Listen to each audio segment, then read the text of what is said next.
नमस्कार दोस्तों, पाथफाइंडर में आप सभी का स्वागत है। मेरा नाम है डॉक्टर महिपाल सिंह राठौर।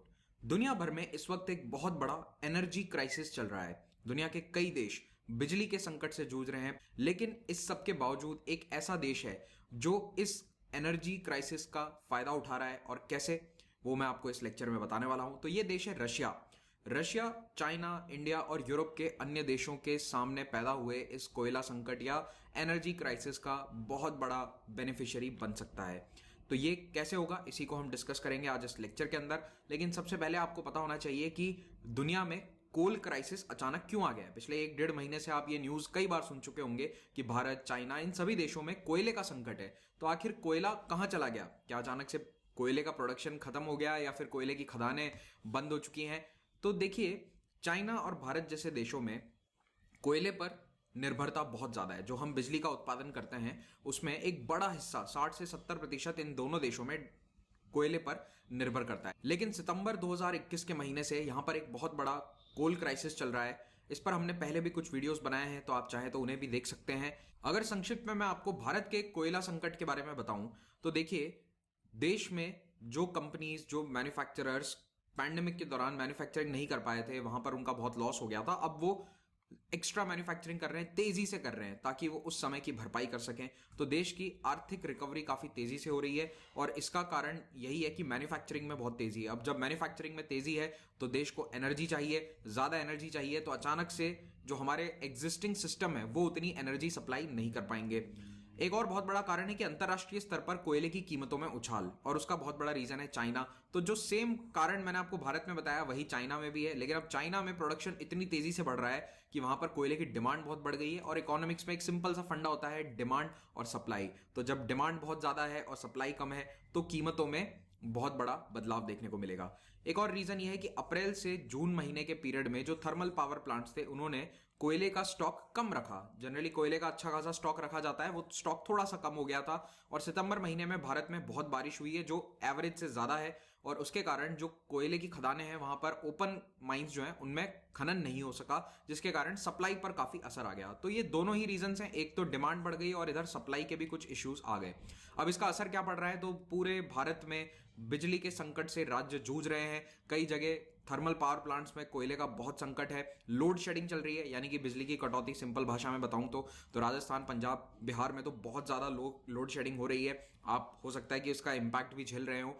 क्राइसिल की एक हालिया रिपोर्ट यह बताती है कि देश के 10% कोयला संयंत्र अभी भी कोयले की कमी से जूझ रहे हैं, कभी भी बंद हो सकते हैं। They can shut down at any time due to erratic domestic supply and high prices for imported coal. क्योंकि ना तो आयात कर पा रहे हैं, इतनी ऊंची कीमतें हैं, और देश से सप्लाई जो होती है, डोमेस्टिक सप्लाई है, वो कम है। याद रखिए कि बिजली उत्पादन के अलावा भी कोयले के बहुत सारे काम है। तो एल्यूमिनियम मैन्युफैक्चरिंग में कोयले का बहुत इस्तेमाल होता है। अब वहां पर कटौती हो रही है, तो उसके कारण एल्यूमिनियम मैन्युफैक्चरिंग सफर कर रहा है। तो वो इंडस्ट्री सरकार से कह रही है कि आप कोयले का जो सप्लाई है वो फिर से हमारी इंडस्ट्री में शुरू कीजिए। सारा बिजली संयंत्रों की तरफ जा रहा है। घरेलू बिजली सप्लाई के अलावा एक बहुत बड़ा सेक्टर होता है एग्रीकल्चर इलेक्ट्रिक सप्लाई का। किसानों को बिजली नहीं पहुंच रही है, जिसके कारण फसलों में पानी नहीं पिलाया जा सकता, क्योंकि मोटर्स नहीं चल सकती हैं। तो जैसे कि गुजरात के किसान लगातार इस समस्या से पिछले 3 हफ्तों से जूझ रहे हैं। तो इस तरह के न्यूज आर्टिकल्स आपको अपने लोकल अखबारों में सभी जगह देखने को मिल जाएंगे। इस पूरे माहौल में रशिया को क्या बेनिफिट हो रहा है, रशिया का क्या फायदा है? देखिए, दुनिया भर में 2 चीजें ऐसी है जिससे एनर्जी की डिमांड पूरी करी जाती है। ज्यादातर जो बिजली उत्पादन करने वाले संयंत्र हैं जो हाइड्रोकार्बन्स पे चलते हैं, वो या तो गैस पर चलते हैं, नेचुरल गैस, या फिर कोयले पर। रशिया नेचुरल गैस और कोयला दोनों का दुनिया में सबसे बड़ा भंडार रखता है। World's largest reserves of gas and coal are in Russia. और कोयले के प्राइसेस में आपको बता दूं, पिछले साल से 4 गुना हो चुके हैं। They have increased 4 times, which is a big increase. मतलब 1.5 गुना 2 गुना होता है तो फिर भी समझ में आता है, पर 4 गुना एक बहुत बड़ा लेवल है। और नेचुरल गैस के प्राइसेस भी ऑल टाइम हाई पर है। आज दिन तक का जो मैक्सिमम प्राइस हुआ है नेचुरल गैस का, वो अभी चल रहा है एशिया और यूरोप में। तो ऐसे में सबसे बड़ा फायदा उसी देश का होगा जहां पर सबसे ज्यादा नेचुरल गैस और कोयले के रिजर्व्स हैं। देखो, ऑयल भी इंपॉर्टेंट होता है, यानी कि पेट्रोलियम भी इंपॉर्टेंट है, लेकिन पेट्रोलियम से बिजली का उत्पादन नहीं होता है। पेट्रोलियम से हमारी गाड़ियां चलती है और कई सारे यूजेस हैं, लेकिन ज्यादा जो बिजली वाला काम है वो कोयले से या फिर नेचुरल गैस से होता है। तो ऑयल का रिजर्व दुनिया में वेनेजुएला, सऊदी अरेबिया, कनाडा जैसे देशों के पास है। रशिया के पास भी अच्छा खासा भंडार है, लेकिन टॉप पर गैस और कोल के मामले में रशिया आ जाता है। अगर आप कोल रिजर्व्स को देखेंगे तो रशिया 19% प्रूवन कोल रिजर्व्स रखता है, यूएस 29%, चाइना 14%। तो ये तीन देश जो हैं ये दुनिया में सबसे बड़े कोयले के भंडारों के ऊपर बैठे हैं, तो यूएस, रशिया और चाइना।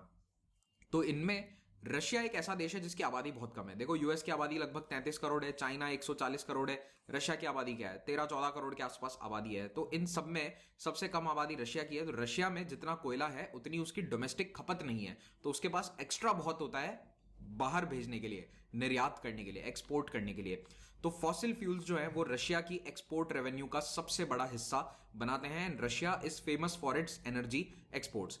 इस स्लाइड में आप कुछ पाई चार्ट्स को देखिए। रशिया के पास दुनिया के लगभग 18% कोयले के भंडार हैं, और अभी प्रोडक्शन कितना है कि वो उत्पादन कितना कर रहा है, केवल 4.3%। यानी कि उसके पास दुनिया का 18% कोयला है और उत्पादन केवल 4%। मिसमैच देख रहे हो आप? वो अपने भंडार को सेफ रखना चाहता है ताकि भविष्य में लंबे समय तक एक्सपोर्ट कर सके। और ज्यादातर एक्सपोर्ट्स होते कहां हैं? तो देखिए यूरोप में 54% और बाकी के 44% होते हैं एशिया में। एशिया में सबसे बड़े खरीदार रशिया के कोयले के हैं चाइना, साउथ कोरिया जो उसके निकटतम पड़ोसी देश हैं ईस्ट रशिया की तरफ अगर हम बात करें, जापान और बाकी दूसरे देश। तो भारत अभी इसके बड़े निर्यात या पार्टनर्स, एक्सपोर्ट पार्टनर्स में शामिल नहीं है। यूरोप में बहुत ज्यादा कोयले का एक्सपोर्ट किया जाता है, गैस का भी एक्सपोर्ट किया जाता है। तो यूके, जर्मनी, यूक्रेन जैसे देश ये बड़े बड़े इसके खरीदार हैं। They are all dependent on Russian oil and gas and Russian hydrocarbons. अब इन सभी देशों में डिमांड कितनी बढ़ गई है आप चाइना के आंकड़ों से देखिए। गैसप्रोम जो रशिया की सबसे बड़ी एनर्जी कंपनी है, इसने पिछले साल के मुकाबले इस साल 2021 में चाइना को डबल नेचुरल गैस निर्यात करी है। तो पिछले साल उसने लगभग 5 billion cubic metre gas export करी थी, और इस साल जो अभी तक के आंकड़े हैं अक्टूबर तक के, वो ये बता रहे हैं कि 2021 खत्म होते होते 10 billion cubic metre gas Russia से चाइना को एक्सपोर्ट कर दी जाएगी। और ये एक पाइपलाइन है दोनों देशों के बीच में, तो ये एक्सपोर्ट काफी आसानी से हो जाता है। They have a big pipeline connecting both the countries. तो 2020 और 21 में आप देखो कितना डिफरेंस आ गया, the export has just doubled. अब चाइना तो ऑलरेडी एक इनका डेवलप्ड मार्केट है, पहले से वहां पर कनेक्टिविटी है। प्रॉब्लम यह है कि भारत के साथ इस तरह की ना तो कोई पाइपलाइन है, हमें सारा जो गैस है या फिर कोल है वो जहाजों के माध्यम से मंगवाना पड़ता है, जो काफी समय ले लेता है और बहुत खर्चीला भी होता है। लेकिन फिर भी भारत ने रशिया के साथ अभी रिसेंटली एक डील करी है जिसमें हमने 40 मिलियन टन कोकिंग कोल खरीदने का उनसे एक एग्रीमेंट किया है। तो 40 मिलियन टन कोयला भारत खरीदेगा रशिया से। ये लेटेस्ट अक्टूबर 2021 की डील हुई है। इनफैक्ट हमारी जो कंपनी है ओएनजीसी विदेश लिमिटेड ओवीएल, वो भी इस डील में शामिल है, और वो कुछ स्टेक भी खरीदने का सोच रही है रशियन स्टेट कंपनीज में। तो रशिया यहां पर हर तरफ से जीत रहा है। रशिया की 5 उंगलियां घी में है अगर हम हिंदी मुहावरों का इस्तेमाल करें तो, क्योंकि एशिया तो मार्केट है ही, और दूसरी तरफ यूरोपियन देश जो हैं वो भी रशिया से लगातार डिमांड कर रहे हैं कि हमें गैस दो, वी वांट एडिशनल गैस। तो जो गैस ऑलरेडी सप्लाई हो रही है उसके अलावा इन्हें एक्स्ट्रा गैस चाहिए। तो जो कॉन्ट्रैक्ट ऑलरेडी बने हुए हैं उनके, जो डील्स अभी चल रही हैं, उनसे उपरांत इन्हें गैस चाहिए और कोयला चाहिए। अब रशिया इसका फायदा कैसे उठाएगा? तो एक बहुत ही कंट्रोवर्शियल पाइपलाइन है नॉर्ड स्ट्रीम 2। इस पर हमने कुछ वीडियोस भी बनाए थे पहले, आप उनको देखिएगा।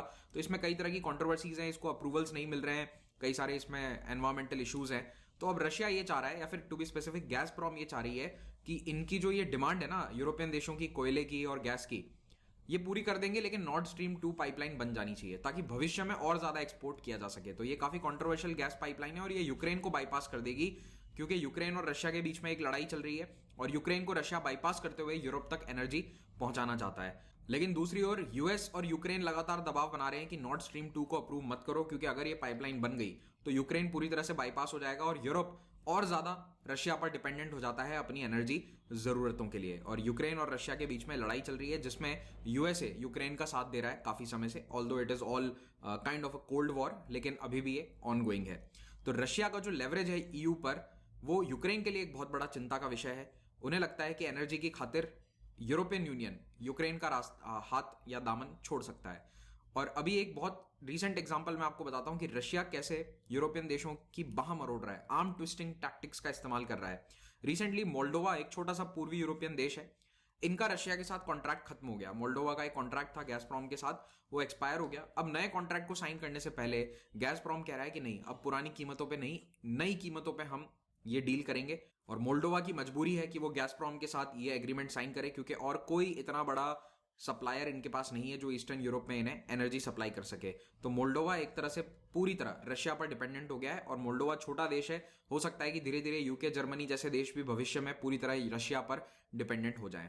रशिया को ये भी पता है कि ये जितने भी यूरोपियन देश ग्रीन डील की बातें करते हैं, ये कहते हैं कि कार्बन न्यूट्रल हो जाएंगे 2050 तक, 2060 तक। अब इस तरह की बातें आप देखोगे, COP26 चालू हो ही गया है या होने वाला है, तो इसमें आप ये देखेंगे कि कार्बन न्यूट्रलिटी की जो बात होगी उस मार्केट में अभी बहुत प्रॉब्लम है। कार्बन न्यूट्रलिटी मार्केट में बहुत प्रॉब्लम है। इस पर किंजल सर ने एक वीडियो भी बनाया था, उसको जरूर देखिएगा।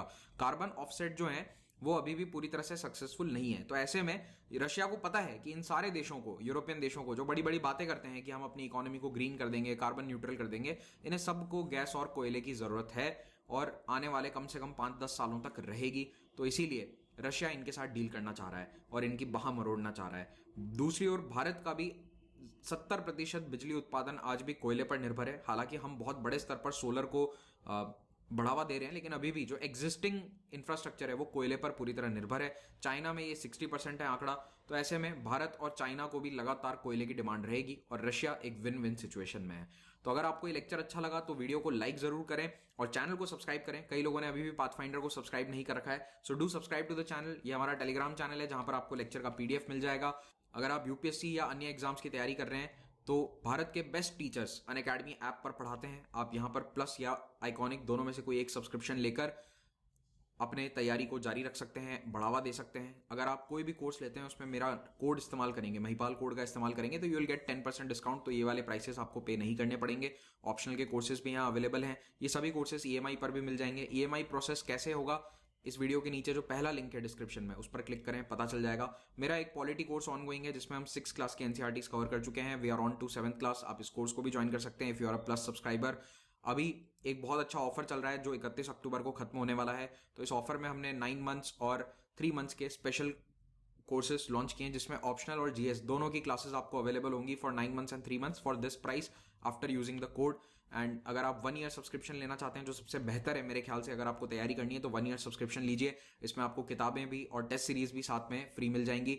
तो यहाँ पर अभी आपको ये कोर्स 57,000 रुपीज का पड़ेगा अगर आप GS और ऑप्शनल दोनों की तैयारी कर रहे हैं। याद रखिए ये पूरा कोर्स है, इसमें टेस्ट सीरीज, मेंस, प्रीलिम्स सबकी शामिल है। ये हमारी ऑनगोइंग टेस्ट सीरीज हैं जो फ्री हैं, इनको भी आप ज्वाइन कर सकते हैं। प्रीलिम्स के लिए 3 नवंबर से नए बैचेस बन रहे हैं UPSC के लिए, इन्हें आप ज्वाइन कीजिए। रविवार को कॉम्बैट आ रहा है, कॉम्बैट में इस्तेमाल करके ये जितने भी कोर्सेज मैंने आपको बताया, you can get them on scholarship. Thank you very much for watching this. Have a great day.